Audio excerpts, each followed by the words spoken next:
guys, and welcome to Book and Loop, where happiness is handmade and the best boyfriends are always found in books. So, I don't know if this is common knowledge about me, but I have a severe book buying addiction. Just like I feel like every other reader, every other booktuber, bookstagrammer, book talker, anybody. I am a firm believer in the fact that buying books is a totally different hobby than reading books. And while I love both, I am horrible at keeping up with my reading as I am with my buying. And as such, I have decided that 2025 is going to be the year that I try my very hardest to try and get through a bunch of my books that I have bought but have not read yet. As such, I've decided to call this my non-negotiable TBR for 2025. So these are all books that I have bought, purchased, and have been sitting on my shelf for possibly a really long time, and I just really need to get them done. We have quite a few books to get through. Most of them are series, so like I'm gonna group them all together. But I want to try and not have you guys sitting here for hours watching this. So without further ado, we're gonna get started.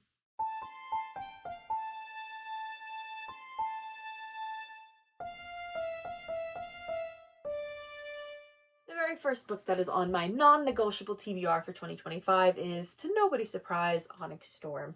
I am a big time Fourth Wing fan. I've made 2 videos so far on this series, and I just find that there's so many theories that could go with the book, and there's so many different things that Rebecca Yarros puts into the book. I find that it's just super fun and super amazing, and I just love the series so much. So the new one just came out on January 21st. I was fortunate enough that I got to go to the midnight release party at my local Barnes & Noble and was able to get the book at midnight on the 21st when it came out, and I am so excited and so thankful and so happy that I got to get my hands on this beautiful book. The one thing is, it does always take me quite a while to get through any of the Empyrean books, just because there's so much little details and foreshadowing and thinking that goes into the book that I like to try to take my time with them, and I like to make sure that I'm catching everything, and I'm looking at everything, and I'm making my theories, and I'm taking my notes, and I'm tracking the characters and all that good stuff. So I am currently about halfway through Onyx Storm. I'm not rushing it. I'm taking my time. I want to make sure that I'm giving this book the proper attention that it deserves. And so far I'm loving it. So for those who might not know, the Empyrean series, the first book being Fourth Wing, which is on my shelf behind me, and the second book, which is Iron Flame, third book is Onyx Storm. So the Fourth Wing follows the story of Violet, and Violet is a legacy student at this war college where you have the opportunity to pick one of 4 paths, one being the scribes, one being the healers, one being the infantry, and the last being a rider. And if you become a rider, you have the opportunity to bond with a dragon and become a dragon rider, which is basically part of this like elite squad for their war college and being trained for the war effort, because the country of Navarre, where they live, has been at war with Promiel for the past who even knows how many years at this point. So they have this college where they train people to be prepared to go into war, to fight for their country. So these books are kind of ones that I feel like pull you right in. There is a lot going on. There are trigger warnings in the beginning of the book for death, for sexual content, for poisoning and murder and all this crazy stuff that goes on within the book. But if that stuff doesn't bother you, I do recommend. I think that the series is really great. Onyx Storm by Rebecca Yarros, definitely one of my top 2025 non-negotiables. My next non-negotiable for 2025 is actually a series that I've compared to the Empyrean series previously.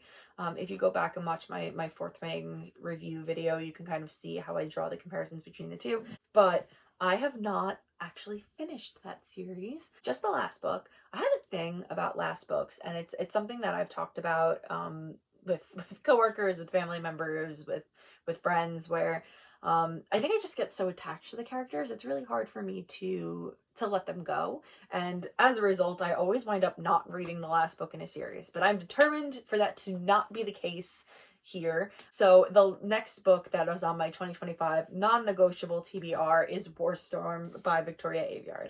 I love Victoria Aveyard's writing. I read Red Queen when I was in, I don't even know, I guess probably a senior in high school, maybe. So that was, I don't even want to say, 9 years ago. Warstorm came out, I want to say it came out like my sophomore year in college, like around that time. And I still have not read it, just because I love the world, I love the characters, I love everybody that's in the series, and I don't want it to end, especially because one of my favorite characters, I have a strong feeling, is not gonna make it. And if I don't read the last book in the series, then he makes it and he's still alive and everything's okay. But I really need to actually finish the series, especially because I want to read her next series. Not that they're interconnected or anything, but I refuse to allow myself to move on to Realmbreaker until I've finished Red Queen first. Just, I don't know, it's a thing. I have a thing about it. So Red Queen, if you don't know, tells the story of Mare Barrow, and Mare Barrow exists in this world where there are two types of people. You have the people with silver blood and you have the people with red blood. Mare Barrow happens to have red blood, and these are the normal everyday people. You and me would be one of the red blood people probably. And then you also have the people with silver blood, and the people with silver blood are special because they have these special powers like controlling fire and controlling metal and controlling water and like all these different really cool powers. And due to this division within the people that exist in this world, you have the silvers, which are more of like an upper class. They're the royalty, they're the nobles, they're the rich people, and then you have the red that are kind of at the bottom of the totem pole. Mare kind of gets like pulled into the silver world when they find out that despite her blood being red, she actually has powers, which is pretty cool. And this was really like a really formative book for me growing up. It's one of the books that made me want to be a writer. I gain a lot of inspiration from Victoria Aveyard. I love her. I love, even now when her TikToks or her Instagram reels pop up on my feed, I always get so excited and I smile so wide just because I think that she's a great person. And I really just enjoy her writing and the style of her writing. And it feels almost like an injustice in the fact that I have not finished Red Queen yet. So I'll show you. I have my bookmark still in it from where I left off because I did try to read it. I got like to page 284. So I was like pretty close. So I think what I'm going to probably end up doing for this series is that I will probably listen to the audiobooks for the first 3 books, and then I'll try to read Warstorm, just because I feel like that would be the right thing to do. It's been a while since I visited the world. I did try to re-listen to the audiobooks. Where I say re-listen, but the first time I read them and then I listened to them. I did try to listen to the audiobooks probably like 2 or 3 years ago, and got to Warstorm and was like, okay, I'm gonna start it, and then, you know, something else pops up and I read something else instead. But I'm determined that Warstorm is gonna get done. And what are the odds that I have I have Onyx Storm and I have Warstorm, 2 storms. It's a big book, but I'm determined I can do it. So I'm forcing myself to finish the series this year. So that is another one of my non-negotiables for this year. I have to finish Red Queen. Sticking on the theme of authors that I love that I have not finished their works yet, is Emily Henry and Funny Story. This was another book that I went to a midnight release for, and I was so excited, and I was like, when I get home, I'm gonna start it. But I was in the middle of another book, so I didn't start it right away. That was kind of the downfall for this one, that I just haven't read it yet. And I keep saying, I'm gonna start it, I'm gonna read it. I read her book so quick too, that like this is probably like no more than like 2 or 3 days of reading, but I just like haven't started it. Me and my little sister were gonna read it together. We both have our own copies. We were gonna read it together and discuss it. And then it was always like, okay, I'm in the middle of a book right now, so like we're not gonna start it yet. So she would start a book, and then by the time I finished the book that I was reading, she was in the middle of that book. So then I would start a new book, and we just like kept going back and forth like that for a while. And then finally, I think that I just need to read it, especially because her new book is coming out this year. A Great Big Beautiful Life, I think is the title. And I want to make sure that I read this one first before I read the new one. Not that her stories are interconnected, but just because, again, I feel like I need to read her books because I love them so much. I basically like speed ran her other books, where I had read Book Lovers, People We Meet on Vacation, and Beach Read, like all within the same like week basically. And I was on vacation, and those were the books that I brought with me, and I read them all really fast, like boom boom boom right in a row. And then when Funny Story came out, wrong, not Funny Story, the other one, Happy Place. When Happy Place came out, I basically read it right away for the most part. it did take me like a little bit longer to get through compared to her other books. But I think like that book just really touched me very emotionally. Like it hit very close to home, and because of that, I think I kind of like took my time with it a little bit. Funny story, I feel like I need to just read it. Like I just need to read it, and I need to not be a big baby about it, and I just need to read it. So Funny Story tells the story of Funny Story follows Daphne, who Daphne had met this guy. They had like this very like whirlwind meet cute kind of situation. She winds up moving back to his hometown. They get engaged and they're gonna get married, only for her fiance to realize that he's actually in love with his childhood best friend, and kind of like leaves Daphne flat. And Daphne's kind of struggling and is trying to figure out what she's going to do. She doesn't really know anybody in the town she lives in because she had moved to his hometown, and she's really struggling to kind of like land on her feet until she kind of decides that she is going to become roommates with the one person who really understands what she's going through, and that is her fiance's new girlfriend's ex. And the two of them wind up moving in together and forming a friendship, and they kind of decide that in order to get back at their exes for what they did to them, and it's Daphne and the other character's name is Miles, they decide that they're going to kind of form like this like faux social media relationship and kind of just stick it to the people that broke their hearts, and if they fall in love along the way, so what if they do. I do feel like this is like sounds like such an amazing book, and it's I'm sure going to be filled with all of Emily Henry's humor and her touching characters, and I'm sure the book's going to make me cry,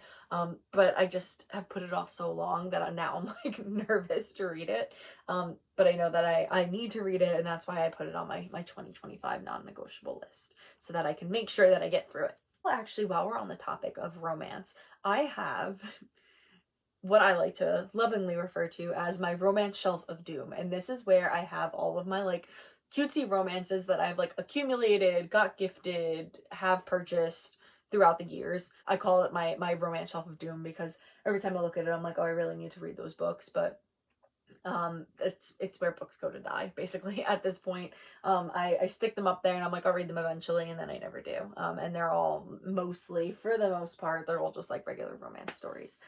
So I am determined to get through these books. I did pull some of them off the shelf to kind of show you guys. So the ones that I pulled are One to Watch by Kate Stayman London, and this one is a book of the month book that I wound up picking up, about a girl who is plus size that winds up going onto a dating show, and she is going to be the bachelorette essentially of this show called Main Squeeze. And she kind of have this girl who's a little bit jaded, and she's been mistreated in her life, and she has to kind of figure out how to trust again, and that's One to Watch, and this is one from the romance shelf of doom. The next one I have is Mr. Hockey, which I actually picked up for my sister. She loves a little like cartoon covers, so I wound up picking this up, but then it wound up ending up on my shelf anyway, so it didn't matter. So this book follows the story of a captain of like the NHL's winningest team, whatever, blah blah blah, and the librarian that's like a super fan of his, and he winds up coming into her library for a like summer reading, guest reading kind of like situation, and they wind up being attracted to each other and falling into a relationship and all this different stuff. So this is just, I think, like a super light read and something that would be like a good beach read kind of thing. So the last book that I pulled just as like an example of like what's on my romance shelf of doom is Lizzie Blake's Best Mistake by Maisie Eddings, and this book is about a girl with ADHD who has just kind of made like a lot of different mistakes in her life, and she's trying to learn from it, and she's trying to be better, and she decides that one of her biggest mistakes is that she has never kind of let herself get close to a man before and have a real relationship.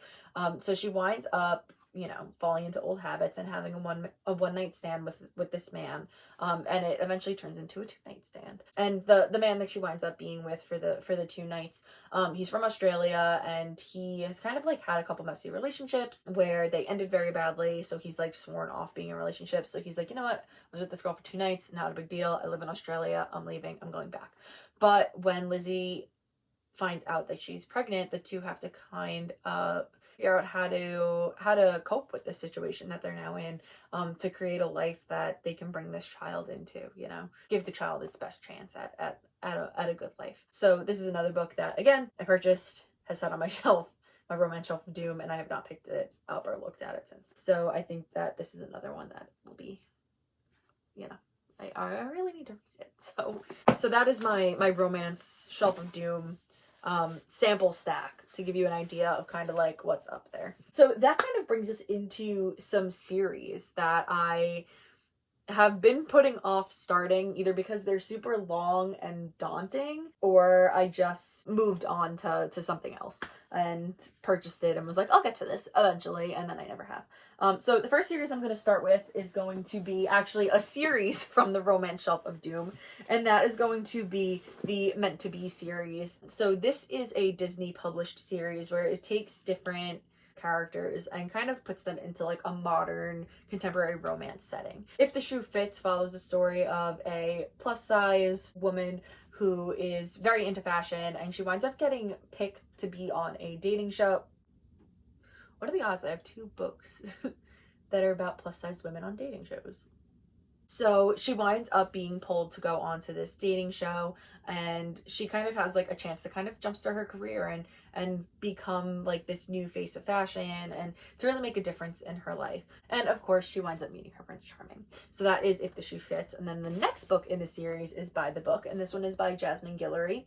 And this one is Beauty and the Beast, obviously, from the cover. So this one follows the story of a girl who works in publishing who has to go and kind of grab this reclusive author who is struggling to finish and turn in his manuscript, and he's like the grumpy kind of, you know, the beast. She has to go and try to pull him out, and of course they fall in love in the process. The next book in the series is Kiss the Girl. This one follows the story of a girl who grew up being part of like a family band with her 6 other sisters. They're very successful, like pop band. She kind of disguises herself. She wears a wig when she's on stage, so she takes the wig off, very Hannah Montana style. And she winds up deciding that she kind of wants to see what else is out there, and winds up sneaking onto the tour to sell merch for this up and coming band. So she kind of has to decide what she's going to do, especially since she needs to hide her identity as herself being a famous, successful singer.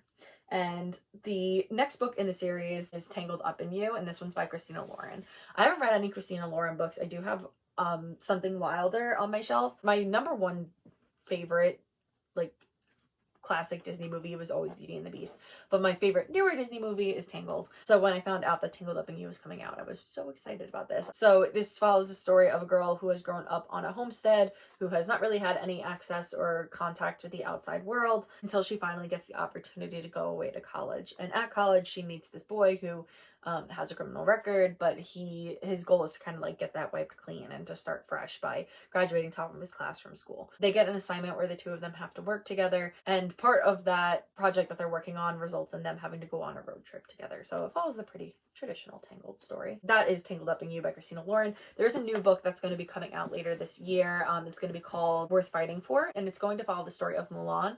So my goal is to try to get these 4 books done before that one comes out so that I can read it when it comes out. The next series that I am determined and is going to be a non-negotiable for me this year is going to be Throne of Glass by Sarah J. Maas. One of my favorite series when I was in college was A Court of Thorns and Roses, and I kind of like, I guess, skipped from the YA right into the new adult at that point. And I've heard so many good things from my coworkers that have read Throne of Glass. So the book club that I'm a part of actually did Throne of Glass, and I got halfway through the book, but I had to stop because then Onyx Storm came out, and that was taking precedence over anything else. So I am just about halfway through, and I'm really enjoying it so far. So I have the whole series, and I've had the whole series for a while. I was fortunate enough that I was able to grab copies with like the original like girl on the cover artwork for most of the books. They were on sale at one of the local libraries that are by my house, and I was able to grab majority of them. The only book that I don't have with the original cover, which I'm really sad about, is Empire of Storms, but I just grabbed that one with the new covers. It only hurt a little bit. So Throne of Glass follows the story of Selena, and Selena is an assassin that has been captured a year ago from the start of the novel and was put to work in the salt mines of Endovier. And I hope I'm saying that right. There's a pronunciation guide in the back of the book, and I'm trying my best to follow it. But every once in a while I slip up, so I'll do my best. Selena has been enslaved basically at these salt mines until all of a sudden Prince Dorian shows up and tells her that there's going to be a competition that is going to be held. It's going to be finding kind of like this person that will be the champion of the king. And he has selected her to be his kind of submission into this competition. So Selena is taken away from the salt mines and brought to the capital city, where she's going to be entered into this like possibly deadly competition to become like the champion for the king. While she's there, she kind of has to learn to act properly in court. There's like this whole issue going on where people are kind of, the opponents that she's fighting against are disappearing and dying and getting murdered. And Selena kind of has to stay alive while also still competing in order to one day hopefully gain her freedom. I so far have been enjoying this book a lot more than I did the first Court of Thorns and Roses book. I am excited to jump back into this one. Probably I will continue with this before I do any of the other books that I've already discussed, just because I've already started it. It's a little bit of like a bulkier series. There's a lot of books in this series. So I think like if I could get through all these books, then I will be super happy, because you have, and these are not going to be in the right order because I pulled them from the shelf and I don't remember what order they go in. Because you have Thunder Blast, Empire Sons, Kingdom of Ash, Tower of Dawn, Air of Fire, Assassin's Blade, and Midnight, Queen of Shadows. So like there's a lot of books in this series, and it's gonna take me a while to get through them, but I'm determined to try to do the whole series if I can. So my goal is that I'm going to try to finish Onyx Storm before February, and then in February I'm gonna try to at least get halfway through Throne of Glass, and then do the other half probably in March, if I can. Hopefully. So those are the Throne of Glass is definitely on my 2025 non-negotiable list for this year. One of my first videos that I had recorded for this channel, I think, was maybe my 2022 TBR. And on that list, I had included Once Upon a Broken Heart. And I did read Once Upon a Broken Heart that year, but what I didn't realize was that it was a spin-off of the Caraval series. And I had owned Caraval. Have owned it since it first came out. I had added it to my list of books that I wanted for Christmas that year, and I wound up getting it. So I wound up reading Once Upon a Broken Heart, and I was super confused because I was like, who are all these people? What's going on? Why are we meeting all these other people that are supposed to be important? Then later on, once I finished the book and went to the reviews, and everyone was like, oh, you needed to read Caraval first. I was like, oh, of course you did, because why wouldn't you? I always try to do my best to read books in order and like make sure I do research before I read a book so that I'm not confused. But every once in a while, it gets by me. So that being said, one of the books that are on series that is on my non-negotiable for 2025 is going to be Caraval. I really need to read that series because there's so much hype surrounding Once Upon a Broken Heart, and I feel like literally everybody on like Fable and Goodreads is reading Caraval right now and talking about how amazing it is, that I just need to like take the plunge and do it. So I have Caraval and I have Legendary. I'm missing the last book, which is Finale. I don't have that one, but I will eventually pick it up once I get to it. So I have those books, and then I also have the entirety of Once Upon a Broken Heart. So I did read the first book and I really did love it. I thought it was really great. I have The Ballad of Never After, and I have A Curse for True Love, which I just picked up the other day when I was at the store because they had it 50% off. So I figured, yeah, why not? So I have all of those ones. I don't know very much about what Caraval is about. I do know that there is some sort of competition, and it is about sisters. It follows the story of Scarlet and Tella, and they are going to like this super like fancy like show where the audience participates in the show. So I guess each year it's different or whatever.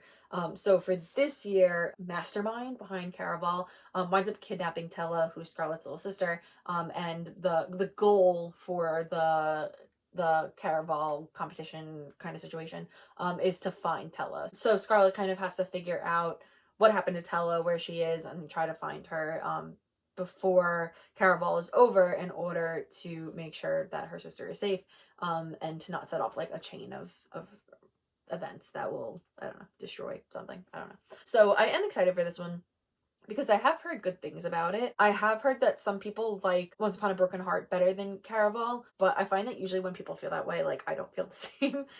So I'm interested to see what's gonna happen with that one. So Caraval, definitely on my list of my non-negotiables. So it's Caraval, and then book 2 is Legendary, and then this third book we'll pretend is Finale. And then they also released, Stephanie Garber also released a holiday book that's like a mini, like a novella that comes after or sometime during the events of Caraval. And then after Caraval, you have Once Upon a Broken Heart, which I will reread. because I feel like it'll be different once I know the characters and what's going on in the world a little bit better. And then The Ballad of Never After, and then A Curse for True Love. So that is my other 2025 non-negotiable. And that brings us to our my last 2025 non-negotiable. And I'm looking around me at this stack of books, and I'm saying to myself, oh my goodness, this is going to be very difficult to get all of these books done. But I'm determined trying to make it happen. So my last 2025 non-negotiable books that I want to read. Some of them are a series, some of them are standalones. But they're all by the same author. I want to read the Olivia Blake books. Every time I see her books, first of all, they're stunning. All of them are so beautiful. But they also have like just such interesting concepts. I feel like they grab me. They appeal to me. Like I'm really interested in them. So that would be the Atlas 6. The second book is, I think it's the second book, is the Atlas Paradox. And then the third is the Atlas Complex. And I don't know if there's a fourth book in this series or if this is the last one, but I have the Atlas 6 series. And then I also have by her One for My Enemy and Masters of Death as well. Her books just like, they really appeal to me. These two have to do with like magic and like vampires and witches and like stuff like that. So like that's amazing. And dark academia. So the Atlas 6 tells the story of 6 very powerful magicians that will have the opportunity to compete for a chance to become part of the Alexandria Society. And this is like a super top secret society where they can go and like study magic and do all that. So each person kind of has like their own reason for accepting the invitation and entering into this competition to join this secret society. But it's a dangerous competition and there's only a few spots. So I'm sure you can imagine the betrayal, the secrets, the lies, the fighting, and all those different things that are going to go into this book. So that one's the Atlas 6, and then there's the 2 sequels that come with that one, which leaves the other 2 Olivia Blake books. So Masters of Death tells the story of Viola, and Viola is a vampire, but she's also a real estate agent. And she's trying to sell this house, but the house is haunted by a ghost, and the ghost is like, I'm not leaving and letting you sell this house until you figure out what happened to me. And she winds up connecting with a medium who is like not actually a medium, but is like still kind of useful because he's the godson of death, so he's like still connected in some way. The 2 of them have to kind of like work together to figure out what happened to this ghost, try and figure it out, and they get sent on like this wild wacky quest. This one sounds like it has like a little bit of humor in it, so I'm super excited about this one. So that's Masters of Death. And then the other one is One for My Enemy. This one follows like basically a turf war between these 2 different witch families in Manhattan, like 2 crime boss families that are like having at it, but they're witches, and they have to try to like, as things like get more and more intense, like the families have to decide like where their loyalties lie and like all this different stuff. How does that not like immediately make you want to read this? Crime witch families that are fighting over territory in modern day Manhattan. Like what? So fun. Like I really am so intrigued by these books, and I really can't believe that I haven't read them yet, but that's why I added them to my 2025 non-negotiables, because I need to read these because I'm sure that they're both amazing. So I think that that's everything. Let me double check my list. So we had Onyx Storm, we had Throne of Glass, we had Caraval, War Storm, Funny Story, the Romance Shelf of Doom, the Meant to Be series, and all of the Olivia Blake books that I own. So that is everything that we went through. So whether or not I'll read all of these books that I have sitting below me where you guys can't see, remains to be seen. I'm very hopeful, and I'm staying positive and saying that I am going to read these books. So far for January, I've read 14 books. So I feel like if I keep on this pace and I don't lose steam, I could definitely get all these books done easily by the end of the year. So I'm staying hopeful and I'm staying positive and I'm saying I am going to do this. So yeah, that's going to be all from me. Please wish me luck on reading all these books. I'm hoping that it won't be too bad. It's gonna be fun. We're gonna have fun this year. We're gonna read lots of books and lots of different genres, and it's gonna be great. We're gonna have fun. So yeah, that's gonna be all from me, and I hope you guys enjoy, and happy reading.